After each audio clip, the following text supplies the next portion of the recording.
Okay, just joining a little bit early so I can make sure everything works because it's been a while since I've streamed, and I've definitely done some weird stuff with my laptop since then. So I just want to set it up. So we'll informally start this live stream a little bit early. Uh,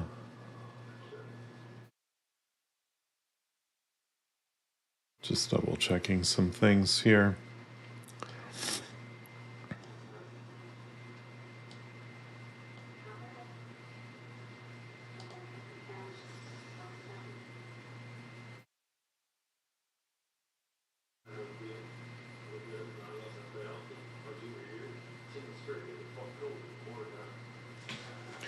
Yeah, so it's all working. I'll officially go live in about 30 minutes, but I just wanted to make sure that everything was working here. It seems to be working, but I'm going to stay online, and if you happen to be here, you can fire me any question that you want. I'm happy to answer any questions as best I can.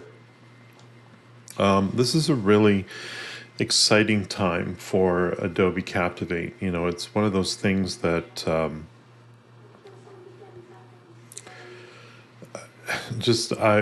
historically in the past, Adobe was real quiet with, doing any kind of communication with the supporters out there, the users of the software.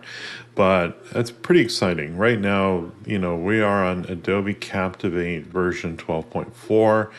And, so that means that there have been 4 updates. Is that right? 4 updates since the release about a year and a half ago, which is actually, I think that's actually more than Adobe Captivate 2019 in the same amount of time here. So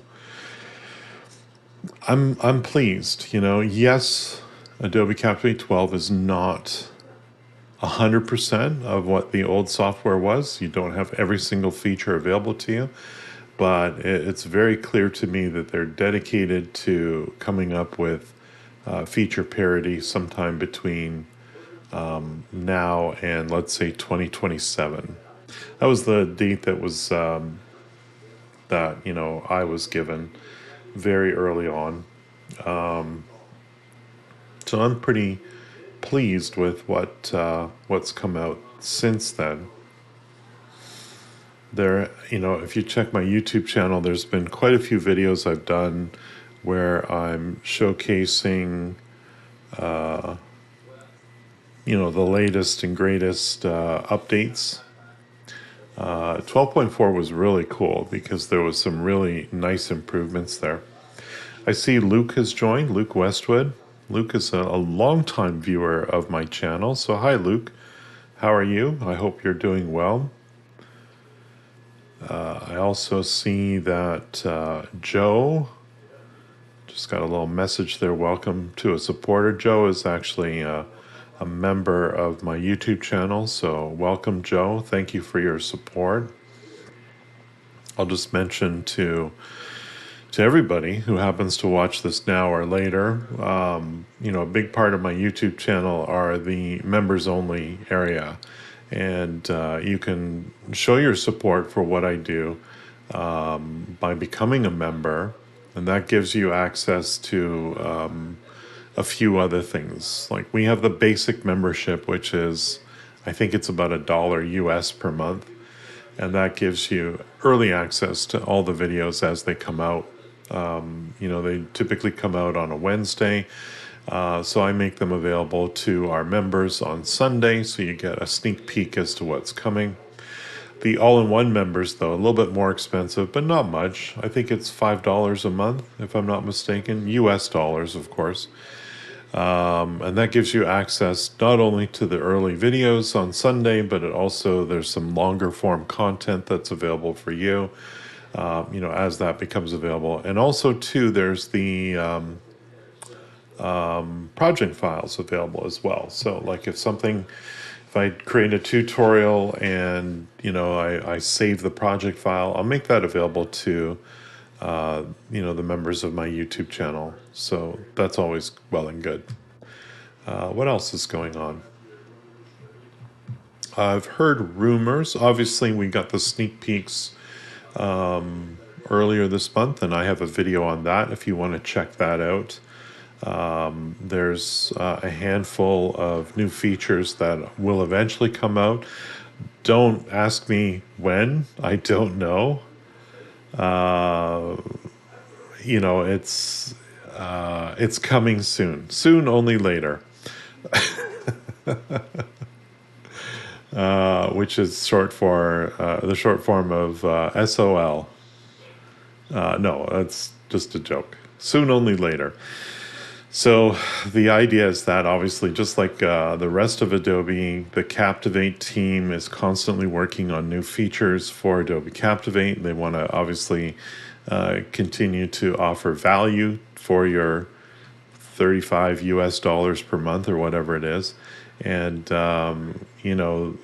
also build some loyalty, right? Like, obviously, they're a business like anything else. And of course, if they're offering a solution that's superior to everyone else's, that's innovative, that has the latest technology, they're going to gain that loyalty, and that's their thinking, of course. And I appreciate it because I want to be able to offer my clients the latest and greatest technologies that are available. So some of the things we saw in the sneak peek were something very similar to what is it? Speechello? Is that the technology? I always thought that was a weird name. Not Speechello. That's not what I'm thinking of. I just was looking at it. All these weird names that have come up over the years here. Where am I looking here? Let's go back, go back, go back.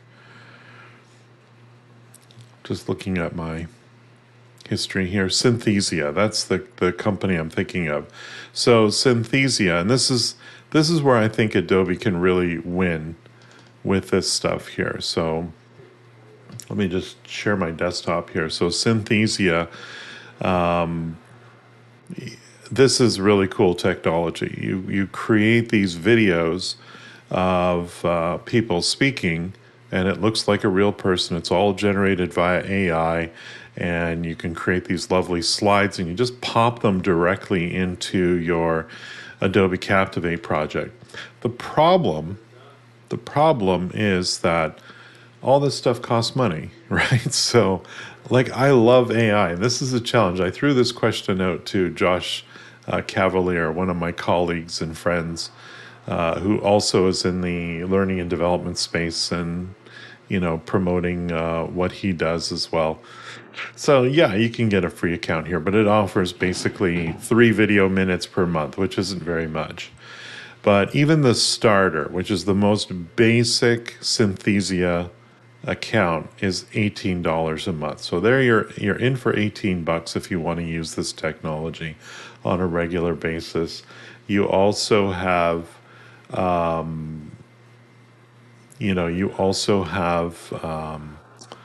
what else? Chat GPT or Gemini, and to do that, then you're in for another $20 or $30. And if you're doing generative AI for video, or again, another 30, 40, $50. And all of a sudden, your whole AI strategy is costing you a tremendous amount of money. So I've sort of been looking for what is the best way to do this. And what I'm really hopeful for is that Adobe's going to satisfy a great deal of my needs. Another service I use, and I do recommend them still, is Well Said Labs. And, if you get into pricing here, this is the voice technology. Yeah. So, I mean, just one of the creative accounts, that's 90 bucks a month for, AI text to speech technology. Very expensive. So you add all this stuff up, you're in for hundreds of dollars. Josh was saying, when I asked him, I said, do you recommend, one solution, kind of borrowing from Lord of the Rings, thinking, We could talk in terms of, one AI to rule them all.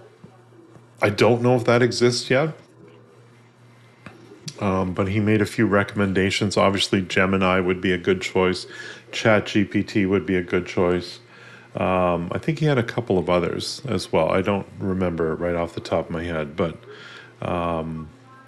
yeah, I love it too. But you know, like Luke is pointing out here, he loves Synthesia, but even at the highest monthly plan, you run out of minutes so quickly. And obviously, every mistake you do, I'm guessing, counts as minutes towards your allotment every month. So, what I'm really excited about is what Adobe's doing with the possibility of a very similar technology using the Adobe Creative Cloud stuff. And if I just go to my YouTube channel here, we'll just go to my channel here. The video I'd recommend that you look at is this one here, this sneak peek text to avatar. So the idea with this video is, the technology is that it basically will give you Synthesia type stuff. It's in the very early stages. But if Adobe rolls this out, I mean, I subscribe to Adobe, obviously, for Adobe Captivate. And if I can get this feature without paying any more extra monthly fees, perfect. Exactly what I'm looking for. Now, the question is, and of course, they don't reveal this in the sneak peek, what kind of cost are we looking at here, right? So let's just do a little sneak peek of this here. So I was very happy that Shareth Ramaswamy, who is one of the evangelists over at Adobe for Adobe Captivate. So I did this video with her, and obviously she has her little disclaimer up front where we say, sneaks are where Adobe engineers give a first look at potential future technologies, which may or may not end up in the upcoming versions of Adobe products. So very excited, but don't get your hopes up until we have an official product. And quite frankly, for me and for everybody else, don't ask me. I don't know when it's coming out. I wish I did. Everyone assumes that because I have probably the most number of subscribers for a YouTube channel dedicated for Adobe Captivate that I have all the answers. I have all the secrets. But the fact is I don't. So here's Shareth showing off this technology. It's pretty cool. This is just a PowerPoint. So this is kind of another feature that's coming as well. The ability to import PowerPoints and have them editable. That's exciting to me because the ability to import a PowerPoint and then turn it into e-learning, that's always kind of been there, but it's just basically a series of screenshots, right? So what Shareth is doing here, she's saving a PowerPoint file. Maybe it's, the official old version of the training course that might have been done. And she saves that to her desktop. And then once we get to that point there, is this paused or something?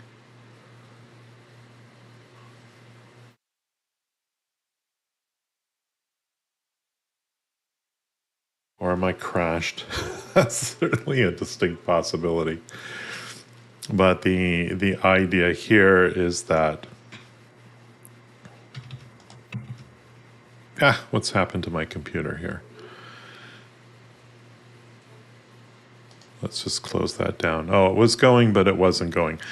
So the long and the short of it was that, she was able to just type in some text, some narration, and out came, of course, this Synthesia type video that could be popped right over top of the PowerPoint there. Sorry that didn't work. I wanted to share that with you guys, but you guys can go and check out that video after the live stream today. That's not a problem here. But yeah, I mean, this is the challenge that we face right now, is that we've got all these fantastic tools that will save us time, they'll save us money, but they're expensive. So, are we going to be at a point where, we're spending $100, $200, $300 per month, depending on your needs, of course, where that's going to come in at. So my hope is that tools like Adobe Captivate will start to implement more AI technology. Another piece that's very similar to the Synthesia thing is also, and I think this is coming sooner, the Synthesia, and I don't want to call it that because it's not exactly Synthesia, it's something like that. They're referring to it as text to avatar technology. So I'm looking forward to that. But the other thing, of course, is the text to speech. Now, for years, we've had text to speech for Adobe Captivate. It's fine. It's okay. Actually, no, it's not. I'm just being politically sensitive to my relationship with Adobe. The truth is, it's been pretty terrible. So the stuff that we've had in the past, it's like, hello, my name is James. I am your text-to-speech voice, and it sounds terrible. That's probably not even as awful as it is. But what's coming, of course, is human quality text-to-speech AI voices to Adobe Captivate. And, for me, that will eliminate quite frankly, eliminate the need for me to continue to use Well Said Labs. Now, full disclosure, I promoted Well Said Labs products for a couple of years now, and we have an agreement where I get the software for free in exchange for me, putting little mentions. To be very clear, I'll promote anybody if it's a product that I truly believe in and I think I would use. And obviously, Well Said Labs, I'm using it for my personal clients, but also I'm using it for the YouTube videos as well. If that was not the case, if I thought it was a terrible piece of technology or whatever, I wouldn't, promote it. But the truth is that I do use it. So you should be aware of that. But check out my videos on the all the sneak peeks. They're pretty exciting things that are coming out. And as far as I know I said not to ask me, but as far as I know, that will probably in those that have access to the beta of Adobe Captivate, probably will see something first week, maybe second week of December. But again, take that with a grain of salt. Obviously, when you're involved in any kind of programming software, there are delays. Things don't, get finished in time. It's hard to plan for a specific date and this is true for e-learning as well. The target is end of year for this e-learning course, but you program your advanced actions, you discover it doesn't work the way you thought it was going to work, and then you have to rethink that. And of course, all that adds time to it there. Luke is mentioning here, Beyond has implemented AI avatars, which I think looks like Synthesia's ones. Adobe should do the same with Captivate, like you say. Yeah, I agreed. And I think this is coming. So again, check out the sneak peek videos that I just did.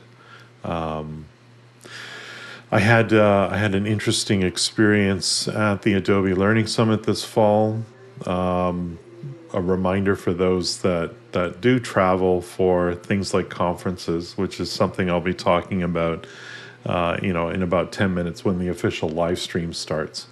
The situation was that I was training a class, so I was there early, showing up, I think, on the Monday, and I was doing a all-day session on Adobe Captivate, which, qualified people to take the certification.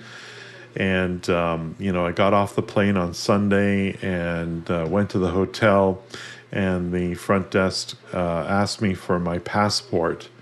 And I was like, oh, well, it must be packed away. Can I just give you another piece of ID and obviously a credit card to manage incidentals and things like that? Once I got to the room, I'm looking around, I can't find my passport. So I'm stressed out right from the get-go. And turns out that I had left it in the seat back pocket, in this on the seat in front of me. And fortunately, it was turned in back in Toronto when that same airplane returned home with another group of passengers. But it created a problem. You know, if you're a Canadian, or for that matter, anyone else traveling to the United States, you need a passport to fly to the United States. Well, that part, no problem. I had it. It was definitely on the plane with me. The other problem, though, is to fly anywhere else, whether you're coming from the United States or anywhere else, you still need that passport. You know, even if you're returning to your home country. So I got very nervous, you know, and because I need to go home. I can't live in Las Vegas indefinitely. So, you know, I made some phone calls to the consulate and, you know, lots of phone calls, lots of email. And eventually what happened was I realized that I could return to my country of origin. This is a very uniquely US-Canada situation. I can come back to Canada without my passport, but I can't do it with air travel. I have to do it via land. So what I ended up doing was I booked a flight from Las Vegas to North Carolina, and from North Carolina to Buffalo, which is a border town very close to where I grew up in Canada. And I ordered a taxi and crossed the border, you know, via the the taxi cab. And the guy, you know, I was all nervous that maybe they won't let me in. They have to let me in. It's my own country.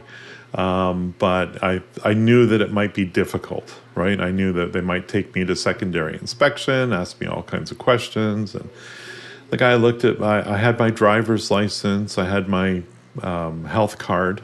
National Health Service in Canada is something we have cards for, picture ID for.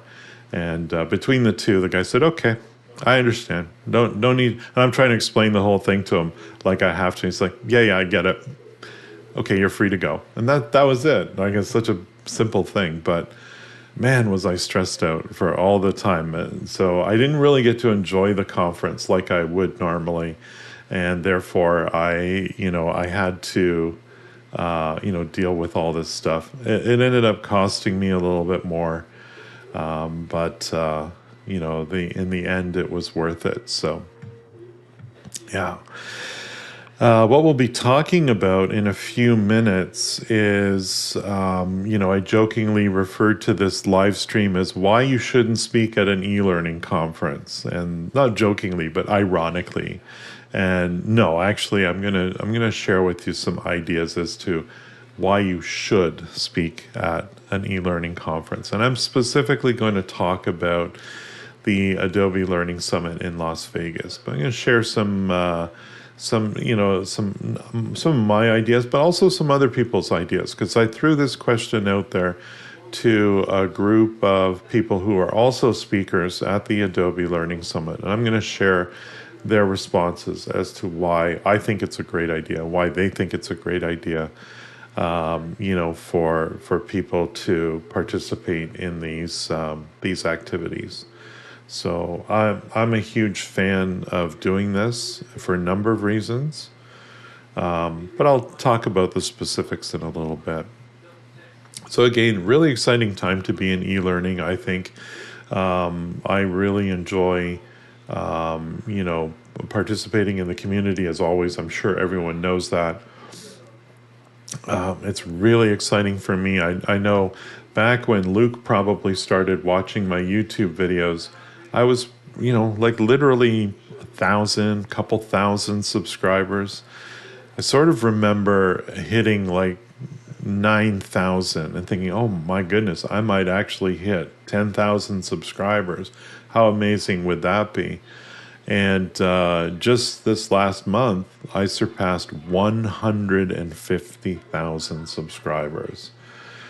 And I'm very close to hitting another milestone, 4.5 million people. Very soon, I'll hit that milestone, 4.5 million people. Some of these people might have doubled up, but there have been 4.5 million views of my videos on YouTube. And amazing. Absolutely amazing. One question that I've often received from viewers and from others as well is, how much money do I make from YouTube?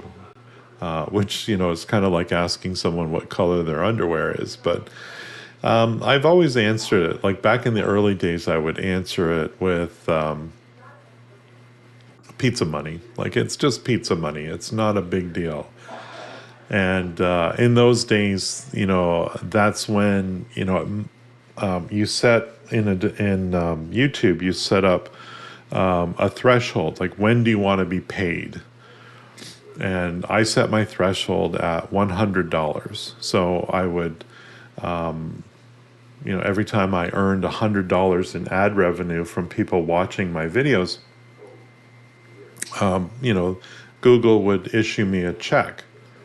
They don't do checks anymore, but at the time, like very early on, I literally got Google checks, which was kind of cool. It's pretty amazing. But sometimes a couple months would go by before I'd get one of those $100 checks. So that's why I would say pizza money, right? Because I figured, okay, well, pizza's going to be like $20, whatever. And so if I'm getting $100 a month, approximately, yeah, I can order 5 pizzas a month, is the way I would look at it. So I'd say pizza money.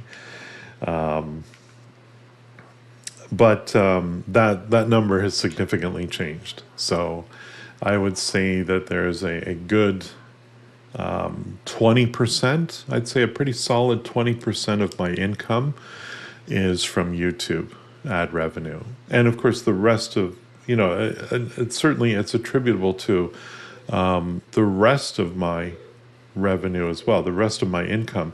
Because quite frankly, when someone hires me from, let's say, give you an example, I have a client in Colorado.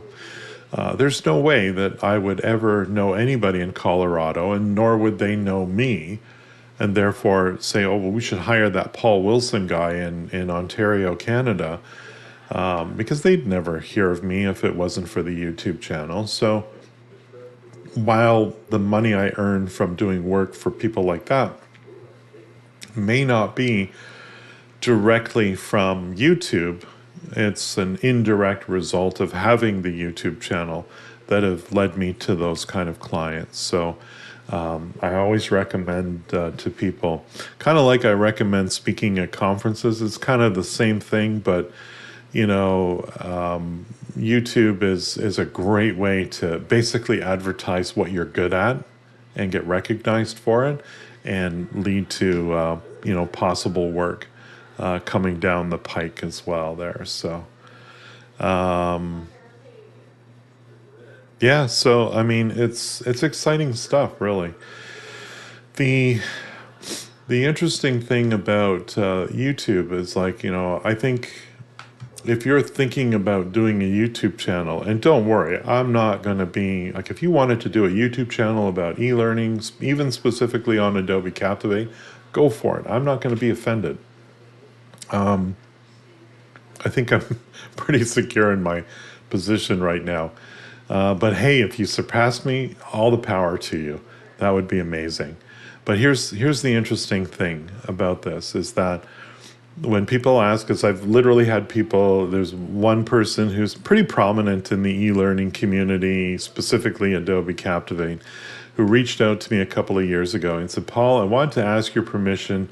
I wanted to do some YouTube videos. I wanted to maybe do a regular YouTube channel. And, can I get your permission to do that? And I said, first of all, you don't need my permission. Forget about that. That's not necessary. Anyone can do it. I have no license or proprietary, over that particular domain. It's just what I chose to do. And I give people the same advice that I've taken myself. If you want to be successful on YouTube, you have to be consistent, right? Like back when I started, and Luke can attest to this because he's been I mean, maybe you haven't watched all my stuff lately, Luke, because I know you're busy doing other things, but I know, the thing that has that I think has probably contributed to my success on YouTube is that I've consistently done it every week. There's been a couple of moments where maybe I skipped a week or whatever because I went on vacation or there was a family emergency or something like that. But the truth is that I have put out over 700 videos on eLearning. Sometimes it's other software, but mostly it's Adobe Captivate. And I think that's it. The other thing too, the other part of the equation is I've always strived to get better at what I do. So if you go back and you can sort a YouTube channel's videos, and this is interesting to do, not just for me, but for other YouTubers as well. I did this for MKBHD or Marcus Brownlee. He's an interesting case where he started off like he was, I think his father was trying to get him to be the next Tiger Woods, and he shot some videos and put them on YouTube when he was like a 10-year-old boy. Now, of course, he's a fully grown man, and he has one of the most successful YouTube channels out there. Easy to find. Just do a search for MKBHD. And again, same thing, very consistently, made videos every week, every month. Obviously, in the beginning, it was probably a little more sporadic, but eventually, at the point where it's literally his business right now. So the exciting thing for me and fun, quite frankly, in addition to the consistency, is I've improved the technology. I'm not using them today, but I've got lighting systems set up in my office here. I've got a high-end web camera that's literally on a gimbal. I don't know if it'll turn itself on.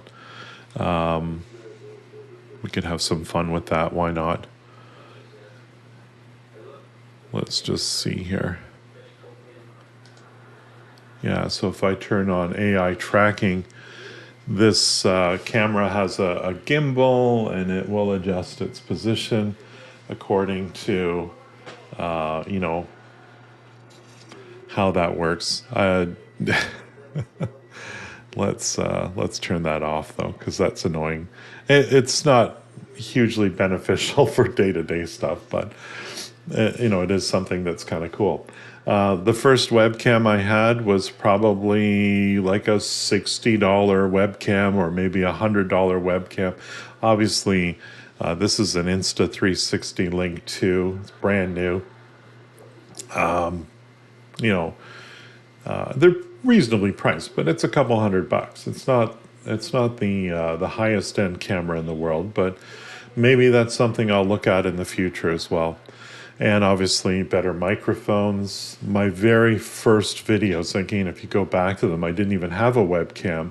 Later on, when I introduced a webcam, I was, using software that was only capable of recording, HD, but at, 15 frames a second. So it was really terrible.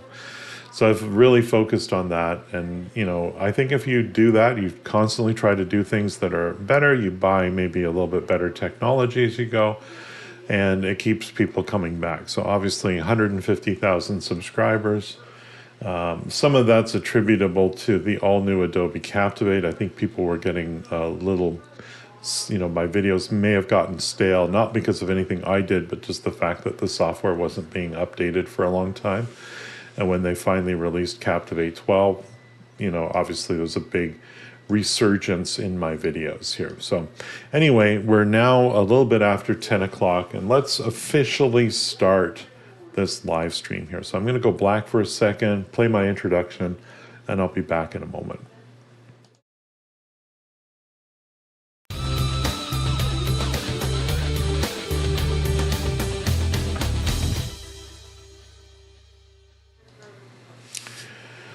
Hi everyone, I'm Paul Wilson and I make YouTube videos about e-learning, specifically Adobe Captivate. If you like what I do here, please like, subscribe to my channel, and of course share these videos with your e-learning colleagues. I'm sure they'd love to learn something about whatever technology or what have you might be interested in talking about here. So today's session is called Why You Shouldn't Speak at an E-Learning Conference. And I meant that to be kind of ironic because in actual fact, I'm hopeful that people will actually consider speaking at these conferences here. And how I got onto this topic, I was thinking about this early on, and I just wanted to ask a bunch of people that I knew on the LinkedIn actually. I'll just share my screen here, and I'll see if I can find this here. I should be better prepared than this here. Let's see if we can find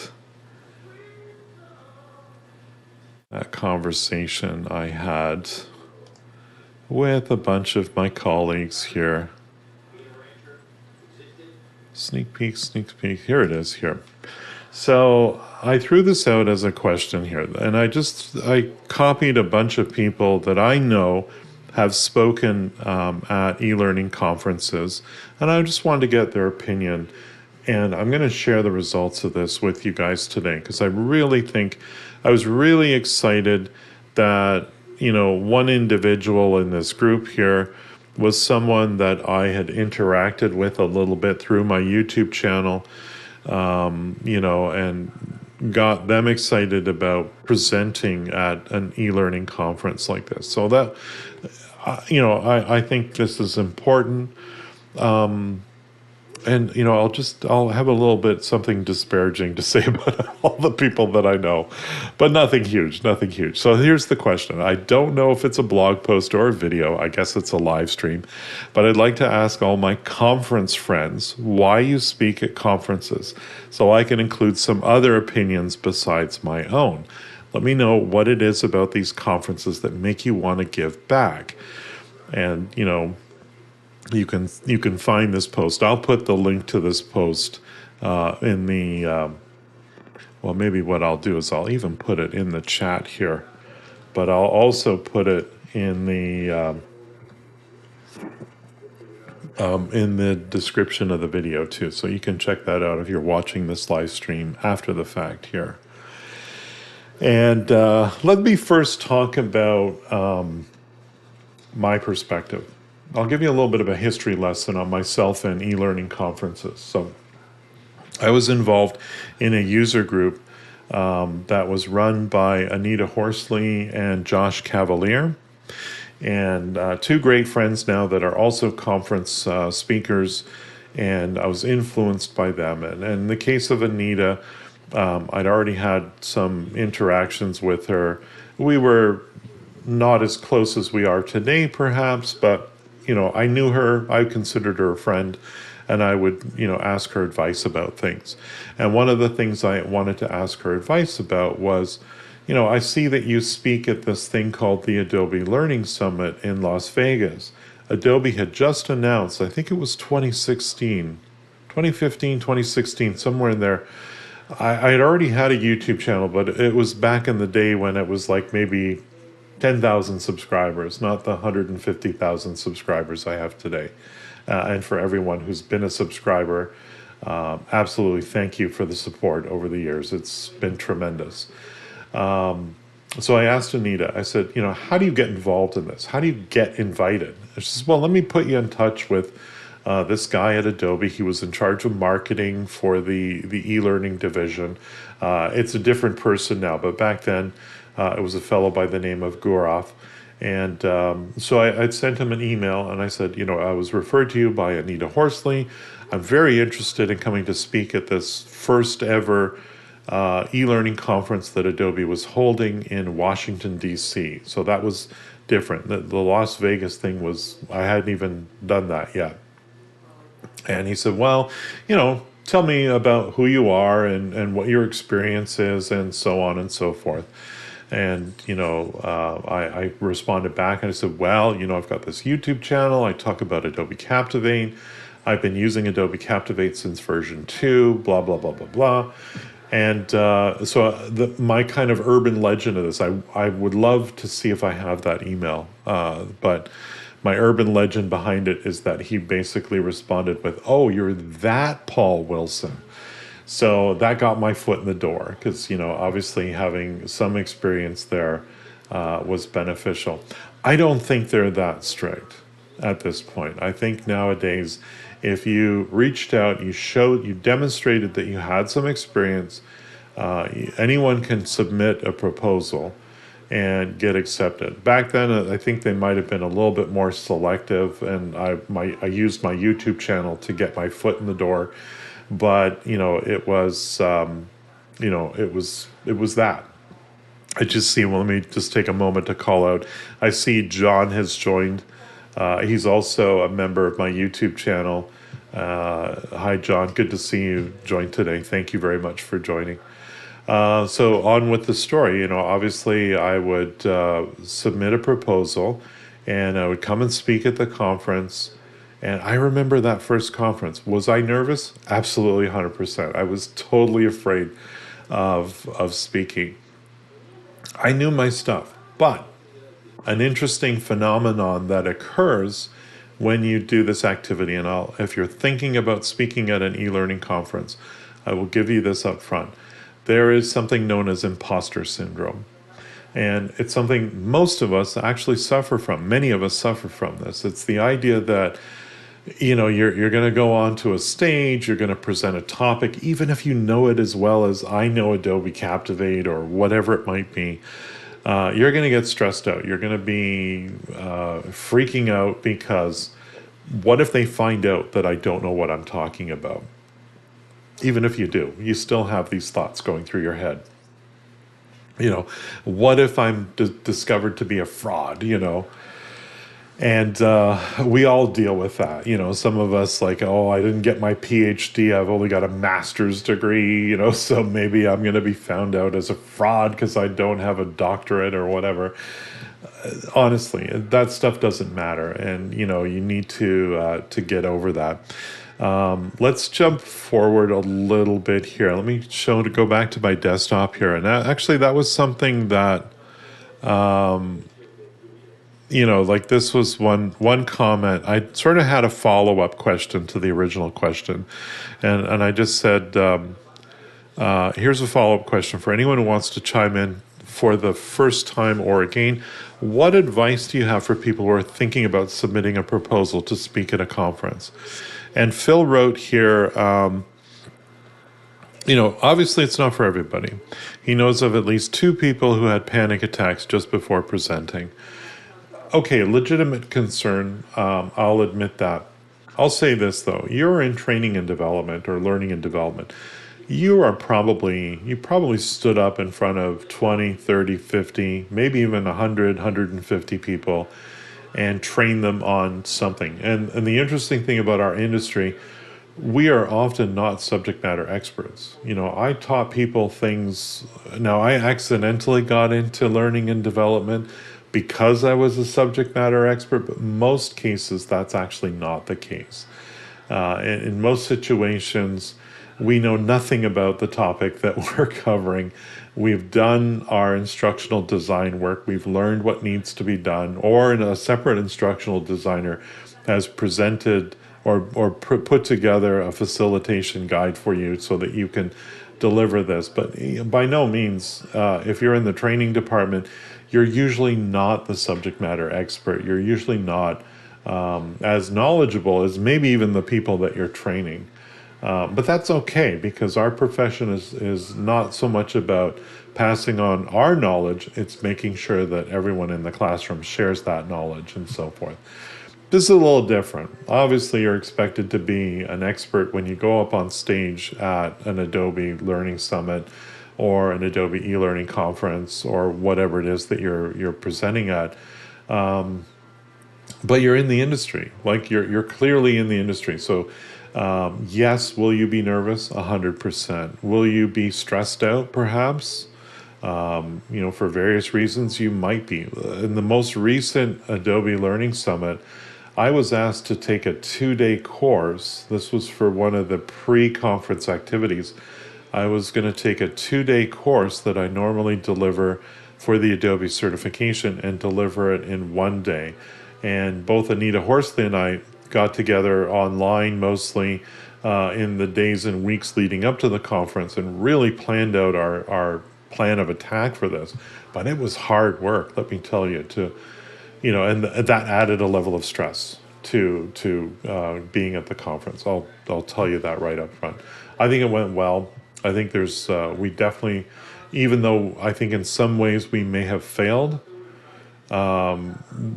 even with failure, you learn from that experience, and now we can take that away and make it even better for next time. So that I'm pretty excited about. But another suggestion from Ken Phillips. He's not one of the people that I originally tagged in this post, but he said here, "Hi, Paul. I recommend that folks first speak at local ATD chapters.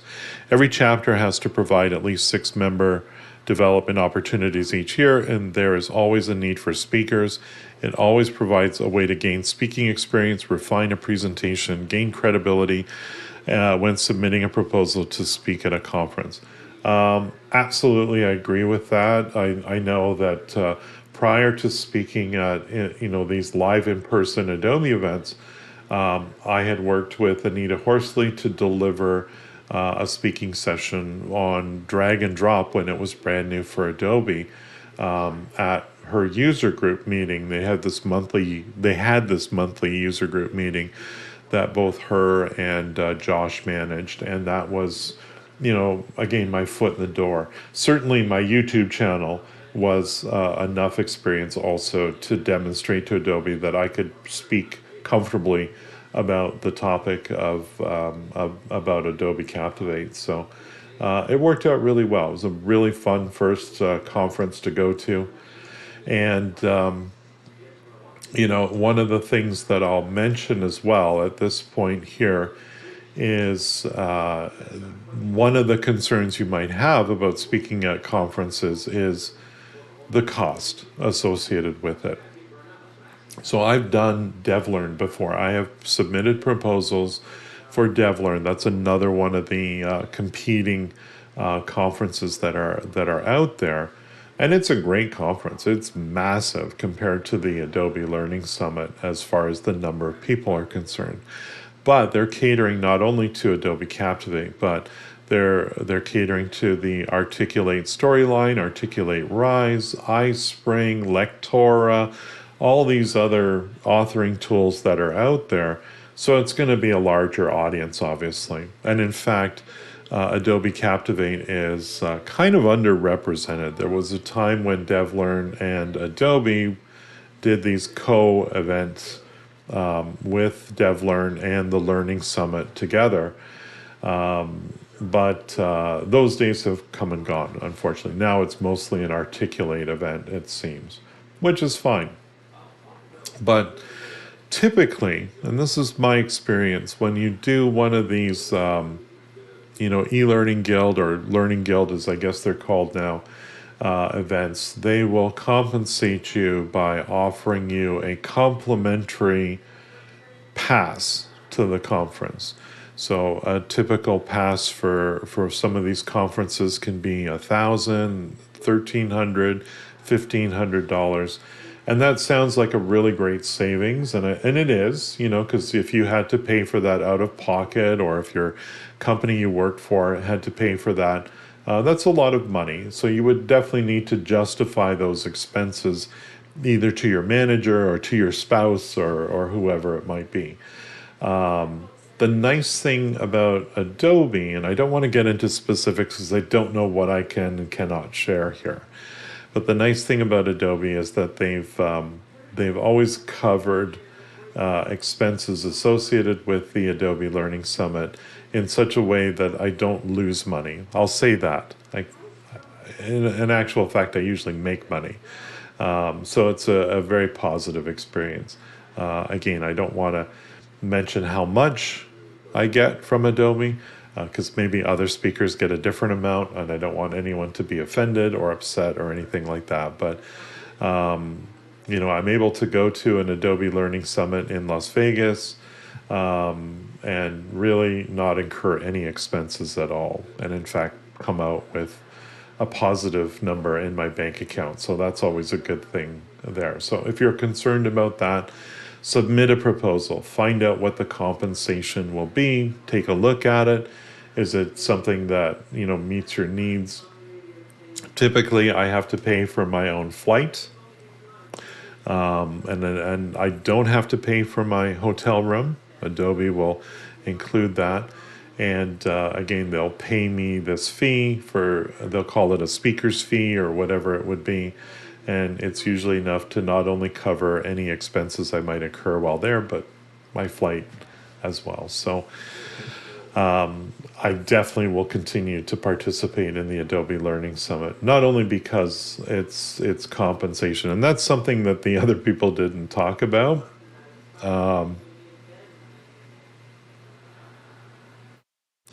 The question is, why did you say the certification training in ways was a failure? I wouldn't say an overall failure, but there's things, as we went through it, we realized that, maybe what I would like to do in the future is refine my instructor notes to be more precise. Like, obviously, I'm taking a 2-day training and turning into a 1-day training. Something's got to give. Something had to be given up there. So, we had to make choices as to what to cut. I think now that we've gone through this one time, I think we would make different choices as to what to include or not include. But I think that's true of any training. Like, whether you're teaching a bunch of employees at your organization, there's the approach. There's always that. You always have that balance, right? Like, when you're teaching employees, you could throw the proverbial spaghetti at the wall and see what sticks, right? And this is the subject matter expert approach. They'll teach them everything. And really, you have to really look at what do they need to know to pass the certification? What do we really need to focus on? And you want to get rid of that excess stuff. The other challenge, of course, is that a lot of times you have a budget, right? It would have been great to have offered the certification class for 2 days. But obviously that would mean that Adobe would incur the additional expenses of renting out these conference room facilities, obviously, food costs, things like that, the cost for myself and Anita and so on. So you're going to have that in your organization as well. Your training manager is going to say, we are allowed 10 hours of training, 10 hours of seat time for this training, because obviously every time we take someone out of the workforce and put them into training, that costs the organization money. So that's what I'm saying. Failure may be too strong a word, but I don't like to think of things as, we failed to do this. We learned what we can do differently, better next time. So that's what I'll say there about that. But the certification, one of my most proudest things that I've been a part of, developing the original Adobe Captivate certification videos for the online components, and facilitating and teaching the virtual sessions, monthly or whatever it works out to. Again, very proud to be a part of that, because 10, 15 years ago, I was just another Adobe Captivate user, one of many hundreds of thousands of people out there. And now I have this position of influence where I can help new Adobe Captivate users get the knowledge and skills that they need to use this software. So again, kind of proud about that. Let's take a look again at some of the things, again, with my original question here. We've got Josh again, and I owe Josh a debt of gratitude. I remember very early on, Josh and I were talking at, I believe, that very first Washington eLearning conference, and he said, "Paul, you got to monetize your YouTube channel," because I was basically just giving away stuff for free, and if it wasn't for him. He really was a big influence on my early career as a presenter, but also as a YouTuber as well. But he wrote this very excellent post in response to my question that I had posed. He said, Maya Angelou said, "People will forget what you said, people will forget what you did, but people will never forget how you made them feel."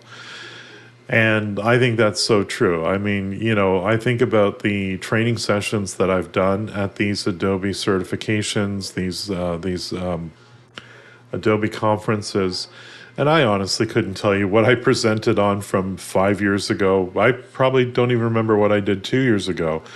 But, I've met people at these conferences, I've developed friendships, I've got a network of people, and that's a big part of this is that we have so many people that we meet as a result of these conferences. And it's so much different than just seeing someone and commenting on their videos online or talking to them through LinkedIn or whatever. When you get to meet them in person, there's a different level of humanity, a different connection that you can have here. Josh goes on to say, "My hope is when I attend conferences, I inspire everyone I connect with to be the best version of themselves." And Josh has definitely done that with me. He certainly has helped me improve what I do and given me the confidence to move forward with what I do as well. The only thing you can take from this earth when you pass are your relationships. So that's what inspires me to attend conferences. So that's a really great example. And actually, Susan Kingsley, commented on Josh's post there. And she's another person that I met through these conferences. I met her at an Adobe Learning Summit, specifically the one that was at the old Hard Rock Hotel. And just her and her husband I consider them great friends. And I would rely on them for any advice or experience that I'm looking for, and they're fantastic people. And again, that's a big part of it for me is, you meet these people and you build these friendships and relationships that go on for years. So let's take a look at a couple of others here that are kind of interesting here. Debbie Richards, I met her through the conferences as well. Again, she's one of my all-time e-learning heroes that I just think they're fantastic. Sharing knowledge and best practices is so important, and conferences are the perfect venue for it. For me, it's all about giving back to the community that has given me so much. It's also a great way to connect with other passionate people and learn from their experiences. Same feeling for me. I started the YouTube videos, and I'll be honest with you, obviously it was a business decision that I created YouTube videos for, but it was also a way for me to give back to the community.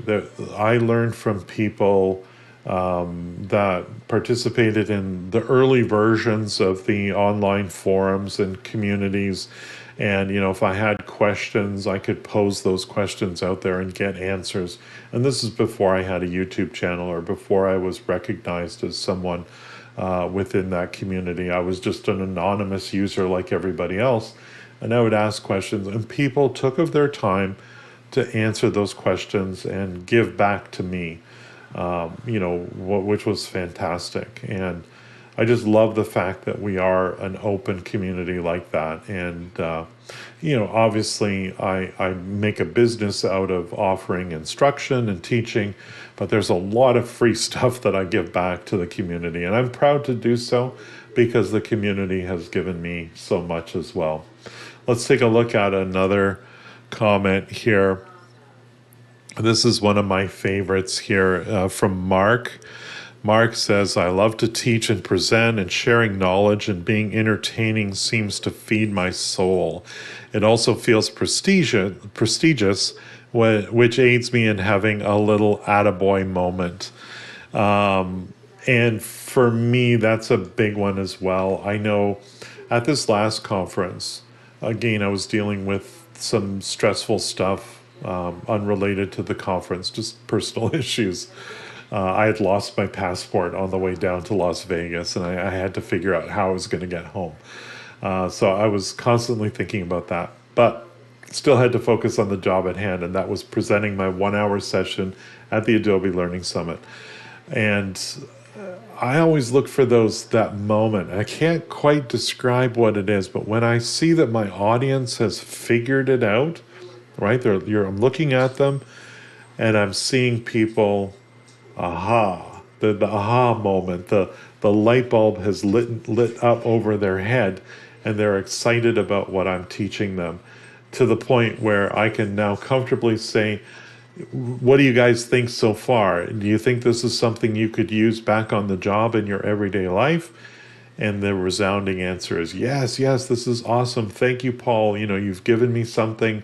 You've given me a solution to a problem that I didn't think I would be able to solve on my own. And that's usually what I'm looking to get out of it. And again, it makes you feel good when you've helped a bunch of people out like that. So that's a big part.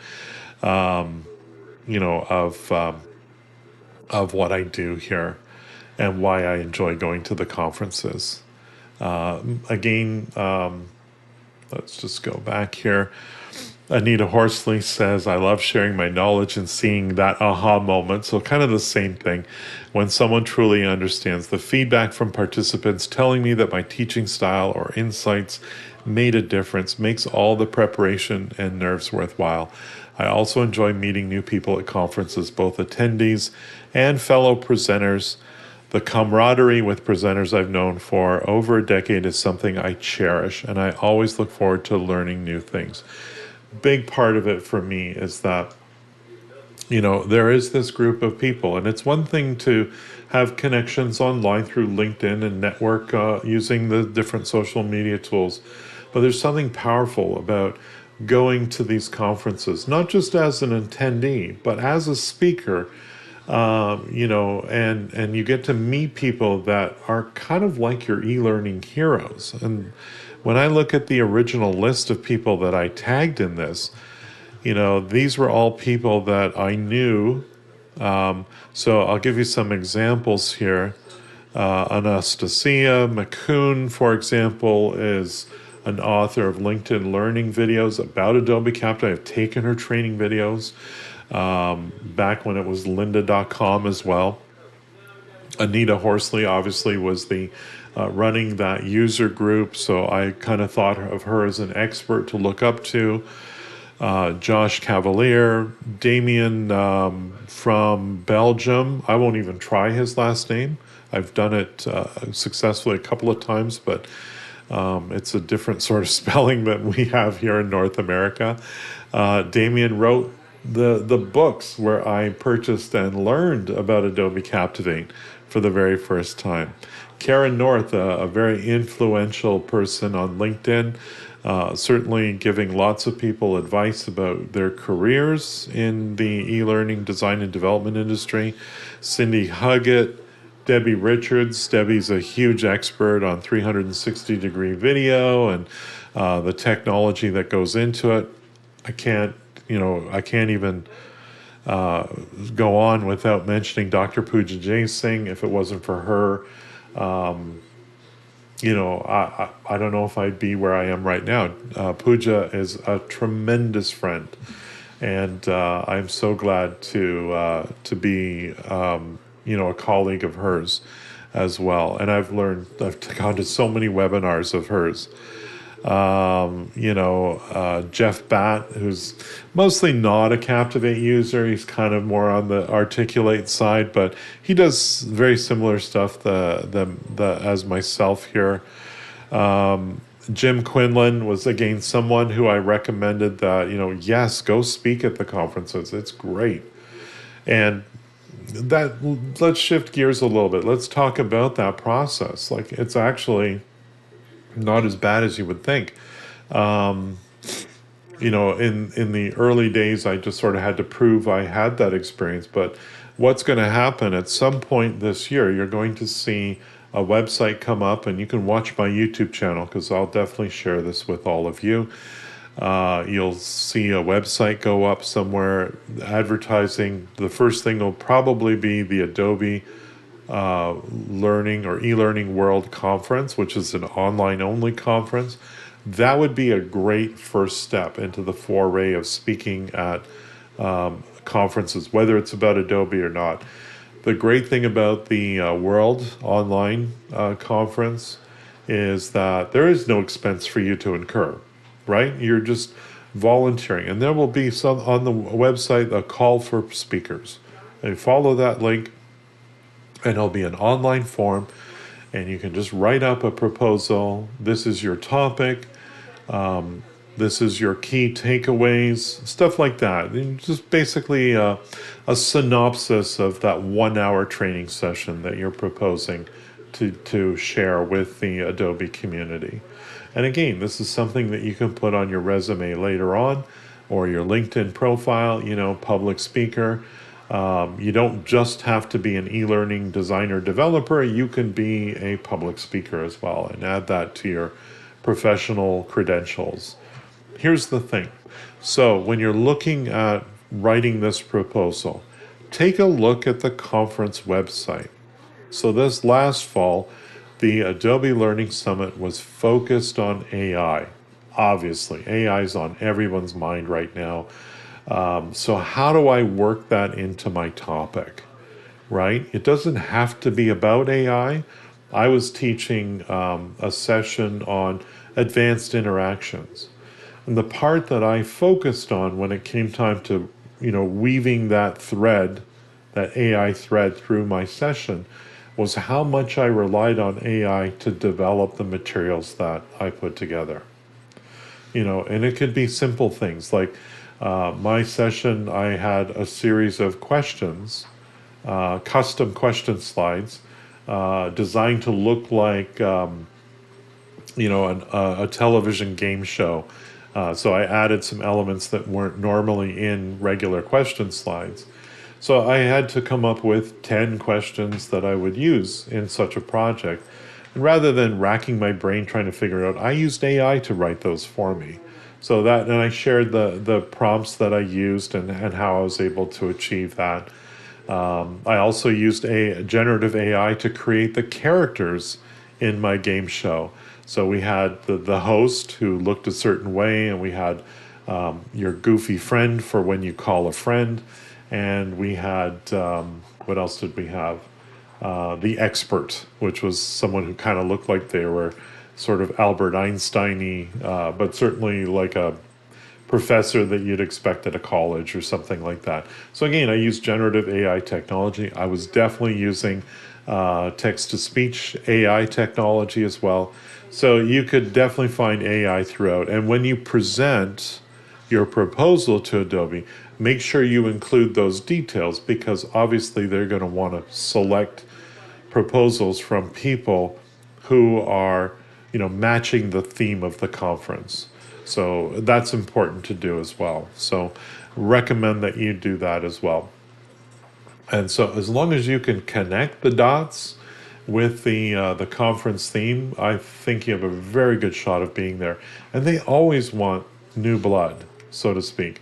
Yeah, they want the Paul Wilsons, the Anita Horsleys, the Josh Cavaliers, the who else, the Mark Iskowiches, the Sarah Merciers, the Phil Cowsels. These people are there every year. They want them there because they have a track record of being successful, as do I. I have a track record of being successful at these conferences. But they want new blood because you look at the you look at the online brochure for who's speaking, and there's a lot of gray hair. A lot of this white hair, silver hair, gray hair. Obviously, they're going to need younger people to come in because I obviously won't be doing these conferences forever. Phil Calso kind of looks a little bit like goatee Santa Claus. He's Canadian as well. So he won't be around forever. Obviously, we're going to come and go. This last year, we lost a key person in the, you know, in our e-learning community. Leva Weymouth, who is also from Belgium. Many of you know her from the Adobe e-learning community. She passed away this last year. So again, we're not going to always be here. So getting involved definitely is something I recommend because I think it's so important that we get some fresh blood into these conferences. And I won't go too much further into this. I'll just say that for me, oh, Jim's actually in the chat here. Jim is someone, he's been a good example of someone who's come in from sort of the outside and became that person. Debbie's there again. This is kind of cool that we're getting some people here who I'm actually talking about. They're actually in the chat. So Debbie Richards, yeah, Debbie's just saying thank you for sharing this info. Always looking forward to hearing case studies or ideas from our community. The Adobe community is a safe and helpful place. I agree. And Jim said, thank you, Paul. Sorry I didn't get a chance to respond to your post. He's been dealing with family emergencies. It was a great pleasure meeting you at the Adobe Learning Summit. Absolutely. And that's a big part of it for me is that, again, I said this already, but I'll reiterate it. I knew Jim from online, but he was an avatar and some text. Now I got to meet him. Now I know him. Now I shook his hand and we had a conversation that was maybe a little less formal. And now he's in my circle of conference friends, which I think is great. Who else here?